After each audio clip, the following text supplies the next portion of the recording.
It has been a busy couple weeks for us. We have been streaming Elyon, we have been streaming PSO2 New Genesis, and we have been streaming Swords of Legends online all week for the last couple weeks. And man, I cannot for the life of me understand how people do daily streams over on Twitch. It has been absolutely draining for us to stream this frequently and simultaneously maintain both my YouTube channels. Nevertheless, you know what we're going to be doing a few hours from when this video goes live?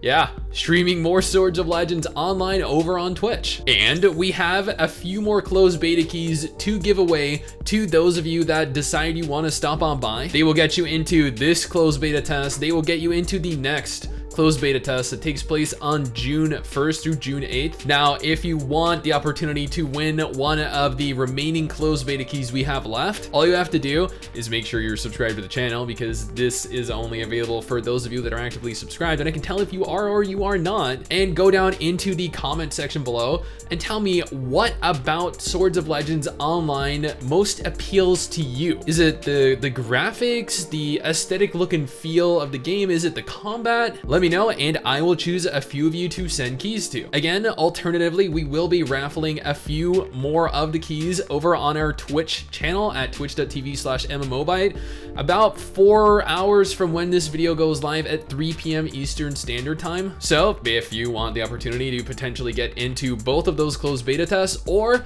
you want to just come on over, take a look at the game and see if it's going to ultimately be worth your time purchasing or investing time into, then yeah, stop on by. Now, with that out of the way, let's go ahead here and jump right into this week's weekly bite of MMORPG news. Let's start this off with Swords of Legends Online, which is arguably one of the most important MMORPGs right now. Solo started its first closed beta test yesterday, with its beta test lasting over the course of the weekend. We have closed beta keys to give away that'll get you into this beta test and the next one in June as well. All you need to do to win one of those keys is, as stated above, be subscribed to the channel. Go ahead into the comment section below and tell me what about the game most appeals to you, or you can come on over to our stream at twitch.tv/MMOBite for more chances. Now, both Mrs. Sticks and I have played the alpha, and we are currently playing through this beta test as well. And let me tell you, this is an MMORPG that both Mrs. Sticks and I are eagerly looking forward to releasing fully. We never expected this game to be as fun as it is, or as expansive as it is, especially when it just kind of came out of nowhere like it did. I do have a fully dedicated video on my impressions of Swords of Legends Online if you guys are interested. I do urge you to go ahead and check that out. I'll make sure to include a link to it in the description and the pinned comment for those of you that want to. Now, some of you were disappointed, myself included here, when Gameforge decided that they were going to close down Soulworker Online. I mean, I get it. I am a huge fan of Soulworker Online. I loved it. I was an advocate for that game. I was one of the only content creators 4.5 years ago that actually did videos on this game. Upon its closure, the official developer released a statement claiming that they would be self-publishing the MMO moving forward, but they didn't have a confirmed release date for outside of its origin country. Until now, that is. For the last week, Soulworker Online has been available via Steam globally. Yeah, globally. They're bringing this game to an entirely new audience, and the game itself will feature substantially faster updates and potentially much less pay to win. At last, a worthwhile time to play this game. While we're still awaiting the Unreal Engine 4 update for Blade and Soul, NCSoft has provided us something to do in the form of their latest Winds of Rage update. The update includes the Thornwind Cavern Heroic Dungeon, new events, new daily login rewards, new dailies, accessories, and so much more. About what you'd expect out of a Blade and Soul update, honestly I wish they'd show us the Unreal Engine 4 update on a localized version of the game, but I think we're still a few months off. They did confirm that it will be releasing this year though, so we do have something to look forward to.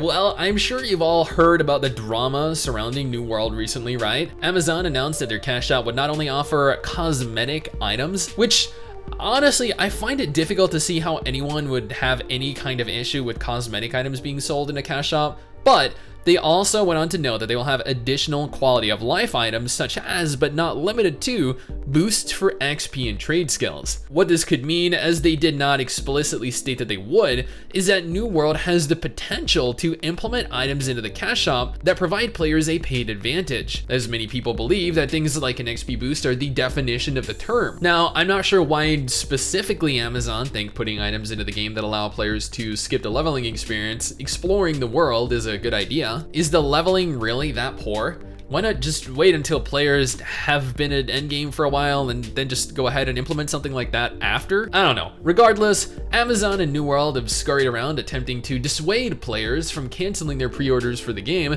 once again stating that they have intentions of, first and foremost, releasing cosmetic-only items within the cash shop right now. I guess only time will tell how the cash shop ultimately turns out.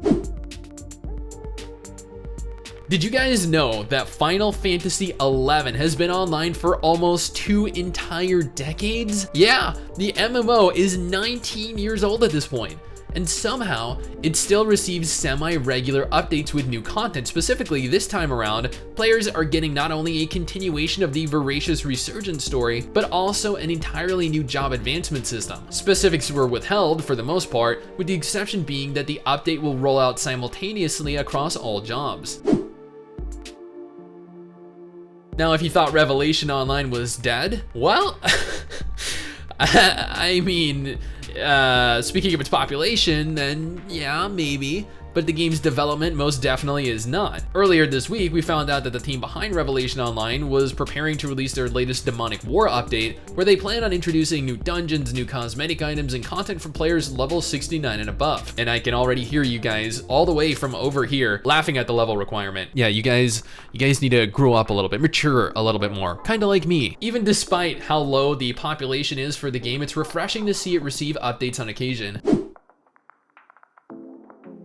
So, people that were anticipating getting into Ashes of Creation's latest alpha test are going to be a little disappointed again. Due to WoW's new Burning Crusade Classic announcement, the devs have decided that it would be a good idea to delay the test phase again, as let's be honest here, nobody is going to be streaming Ashes of Creation when Burning Crusade Classic is in its first month of release. Literally, the most watched streamers will all be wasting their first few weeks no-lifing it, and that is to be expected. It happened with WoW Classic, and considering this was even more anticipated than Classic, yeah, while it's definitely unfortunate to delay your game due to the launch of another game, it definitely makes sense as they want as much attention on their alpha as they can possibly obtain. They've also released players from the NDA that had been in place up until this point, and there have been a surplus of reviews for the game in the last couple days, ranging from anywhere from crap to has potential to pretty good. And given that this is just the alpha test phase, those are the kind of reviews that you should expect.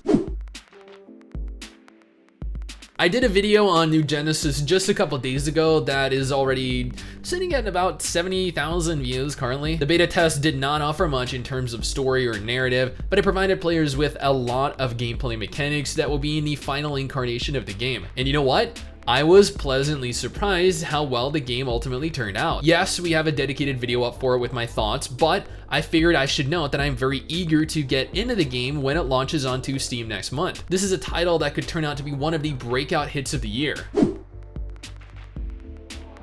Honestly, I never thought that I would be including AdventureQuest 3D in a news video, but I mean, hey, here we are doing a video on AdventureQuest 3D. So yeah, still trying to come to terms with that. Not only is their latest update expanding the level cap all the way up until level 35, but they're introducing a brand new dedicated healer class into the game with the addition of new content. I've never really dedicated any time at all to this game.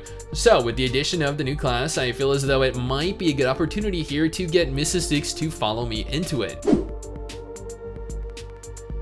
We've had people repeatedly come into our streams recently begging us to stream Bless Unleashed's final closed beta test, and we have turned them down time and time again. Not because Bless Unleashed is necessarily a terrible MMORPG, I don't think it is on consoles at least from what I've heard, but because they have overhauled just small instances of the game, not nearly enough to warrant us jumping back in and re-leveling for the third, fourth time by this point. Regardless, the PC incarnation of Bless Unleashed is coming very very soon. But be warned, this is an MMO coming from NeoWiz, the same people behind Bless Online, not Bandai Namco, who handle its console version. In one of its most important updates, pretty much in the entire history of the game's life up until this point, Pearl Abyss have revealed the very first official dungeon for Black Desert Online, the Last Stronghold Atoraxxion, a fully fleshed out cooperative dungeon that you can enter and run with other players. Gone are the days where you spend all of your time out in the world farming monsters, or other players. Welcome to, well, okay, there's only one dungeon right now, but it is pretty extensive and honestly gives us a great look into the direction that the popular MMO is going, and it's a promising future at that. New classes, new regions, new awakenings, and most importantly, the addition of actual game features and mechanics, things that are sorely needed to keep player retention at their heights. This dungeon introduction is enough to get both Mrs. 69 back into the game for sure. I don't even know like how to title this at this point. WoW Classic, the Burning Crusade, the Burning Crusade Classic TBCC. Either way, the Burning Crusade Classic pre-patch hit the servers earlier this week, allowing for players to get in on the action in preparation for the official launch of the highly anticipated expansion, or relaunch of the highly anticipated expansion. Anyway, I would like to see highly anticipated, but with the prices to clone your character on over, the level boost, all of the services that they're selling for the game, the new mounts that they're introducing into the expansion that weren't around during the initial Burning Crusade expansion, this is turning into a bit of a mess. I know that players are still eagerly anticipating it, but ActiBliz here is attempting to monetize this in every single possible way they can, at the expense of the entire community that continues to, for some reason, support it. I recently got to play the Elyon closed beta with Mrs. Styx. Ultimately, I did have some fun in the game, even though we got repeatedly attacked out in the open world by stream snipers. And yeah, this is a full PvP MMORPG, meaning that you can get ganked, you can get camped, and you can get griefed out in the open world, which is more than fine. We gave as good as we got, for the most part, but I wanted to bring attention to the upcoming second closed beta test for the game, which is looming on the horizon. While we don't have an exact release date for it, I will have hundreds of additional closed beta keys to give out to everyone interested in playing the game. Just let me know down in the comment section below why you want to play Elyon, and I will give out as many of those keys as I can to interested players. For those of you that are interested in starting the game, Mrs. Styx also did a dedicated video on it about a week or two ago. Much like Swords of Legends Online, I will include a link to that in the description and the pinned comment below.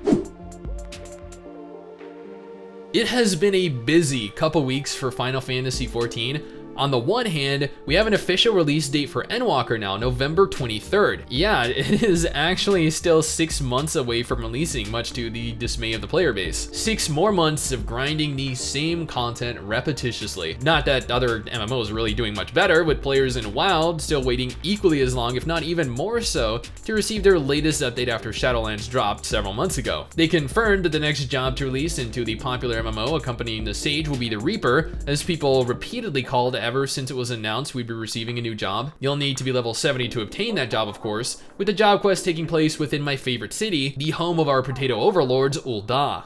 And we'll also be getting male Viera. Yeah, I'm not entirely certain as to why we're going to be getting male Viera, but we're also receiving female Hrothgar sometime in the future as well. Not specifically with 6.0, as they just didn't really have the time nor the resources to finish both races. Regardless, we finally get some bunny boys.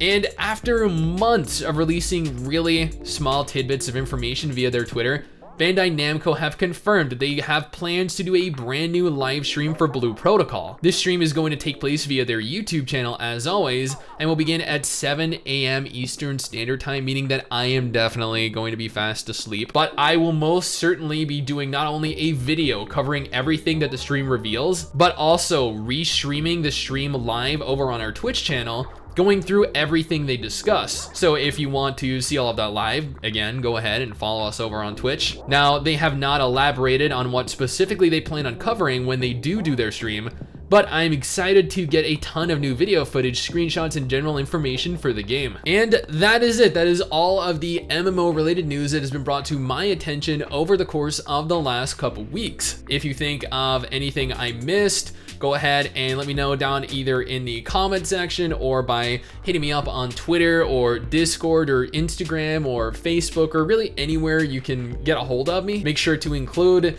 the link to the article if and where applicable, and I will go ahead and either opt to do a dedicated video on the game, or I will include it in the next weekly bind of MMORPG news. It is that simple. Anyway guys, that is it for me. Thanks for watching. Hopefully you enjoyed the video. Don't forget to subscribe for more content like this, and I will see you guys next time. Peace. Someday soon, I'm gonna make